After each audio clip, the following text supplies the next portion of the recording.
Welcome to my Days of Our Lives official channel. I hope everyone is having a wonderful day. Before we begin, please hit the subscribe button and give this video a thumbs up. Days of Our Lives began the week with pyrotechnics and ended with 2 trips to the cemetery. We may finally be moving on from the Abigail mystery. Rafe may have investigated his last case. Connie and Bobby are proving to be a remarkably unstable pair, and almost everything is in place for Nicole's departure. Let's decompress from the recent Salem developments. So, how about the Connie Twist? Now that we know more about what transpired, anything beats what the temporary writers did to Gil. Although it's been a long time since Lee's death, portraying his murderer as someone who is no longer alive was unnecessary. At the very least, we get to see something unfold, and Connie makes sense from a completely insane, crazy, and deranged perspective. That true crime fixation thing set the stage really well. Not everyone who enjoys true crime is a murderer. I enjoy it, but I wouldn't go on a date with someone if I believed they were a killer. And now it appears that Connie may have also buried Rafe. I wouldn't rule him out, however. We have received no indication that Galen Gehring or Rafe are departing. And how terrible would it be to kill him right as Gabby returned and lost her sole family in town? Still, even if he does not die, I wouldn't be surprised if Connie attempted to bury another Salemite or 2 to conceal her secret. I half expected Connie to kill Bobby, but as he pointed out, she was on every camera in the place. That would have been ridiculous. I'm astonished he went there and agreed to stay silent about Rafe's murder. I thought he'd been pulled back from an extremely dark, terrible character when Ron Carlivati and the writing team returned, but now he's an attempted murder accomplice. I don't know, but it doesn't look good on him. However, Blake Barris is doing an excellent job with the content.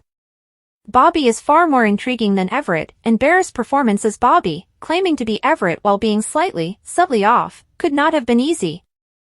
I'm hoping that after they're united, their personalities blend a little and Everett gains some of his Alter's edge. But if anyone should have seen through it, it would have been Bobby's ex-wife and shrink, especially when he insisted on his release. What now, though? Bobby will pretend to be Everett so he does not have to tell Jada about Connie, but he will not be able to pursue her again because everybody will know he is Bobby. He's painted himself into a corner. But that's what we usually think on soap operas, and there's always a way out. I had a lot of fun watching Monday's show and Bobby's press conference. Dan Furigal did an excellent job of alternating between rage with Stefan and Gabby 1 minute and appearing like a hurt puppy the next when Nicole released her wrath on him. And the Holly and EJ scenes were quite moving.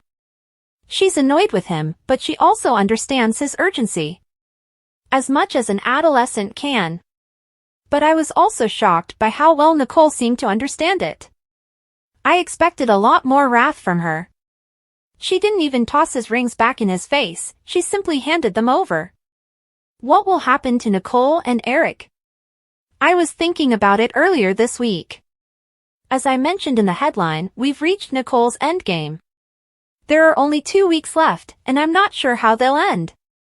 If anyone has an idea about who's leaving and whether or not people like Eric and Holly will stay when Ariane Zucker leaves, I'm all ears. If she hadn't explicitly stated that Nicole isn't going to die, I'd be wondering if the show would keep everyone else in place by having Connie kill her for overhearing or seeing something she shouldn't. I am still trying to figure out what Gabby knows, though. Stefan's point that she didn't stage the press conference solely because she feels sorry for Eric, but partly because she despises EJ, was true. However, I can't shake the sensation that there's more to this. She's being far too nice to Ava, offering her a job and all. Is she just playing with Stefan and Ava before blaming them for their actions? Gabby, holding a champagne flute, raises her chin triumphantly. If she doesn't know, I have a feeling that will be part of EJ's retaliation. He'll figure out what happened through Kristen or Ava talking about it, then launch that bomb into Stabby's midst and hope it destroys them. Okay, Abigail is not in her grave. That might be a mark for Annalyn McCord's mysterious lady is Abigail column.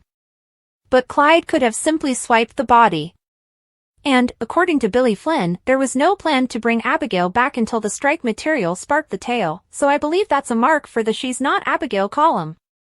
I honestly don't know, and I even asked McCord about it, but she wouldn't say. In the cemetery, Jack and Chad stare at an empty casket. It may take some time until we find out, but I wish they weren't spreading this so thinly. We're getting a drip of the narrative each week. Hopefully, it will accelerate up once McCord appears on our screens. I didn't expect Doug's final scenes on the program to have the impact they did. But heck if I wasn't in tears. There was just so much to that last exchange between him and Julie, talking about their decades-long love, that was so blatantly reminiscent of Bill and Susan Seaforth Hayes' real lives. As Julie's portrayer stated, they had a hunch that would be Doug's final appearance, and it was obvious with every drop of emotion they poured into it. I was worried Aaron was leaving town for good, but I'm very confident he'll return. He has really grown on me. But I don't see how he'll be gone all summer because Tate and Holly's scheme can't last long. And where will Tate live for the next few months? The folks at Soaps.com were thinking about everything, from the DiMera underground to hiding in plain sight in one of the empty mansion rooms. I understand why they're having the double wedding. I think Xander's mother will arrive just in time to surprise everyone, expose Teresa, and blow everything up in grand style, but it still feels more plot-driven than character-driven. Maggie's use of her own double wedding with her daughter as a metaphor for Xander and Alex's family bonding was insightful. However, Xander and Teresa continue to dislike each other. This isn't just a disagreement between Xander and Alex. Neither of them would agree to this, and I don't see why anyone would want it just because Bonnie thinks it'll be fun. According to Days of Our Lives spoilers on Thursday, July 11th, Leo Stark will find down Marlena Evans for an ASAP therapy session, so he may cancel this hookup with Carrie and instead vent to her. Although Carrie boosted Leo's confidence, it's apparent that he wants to establish more meaningful interactions. Leo may slow things down with Carrie and attempt to avoid rushing into romantic relationships that won't be fulfilling in the end.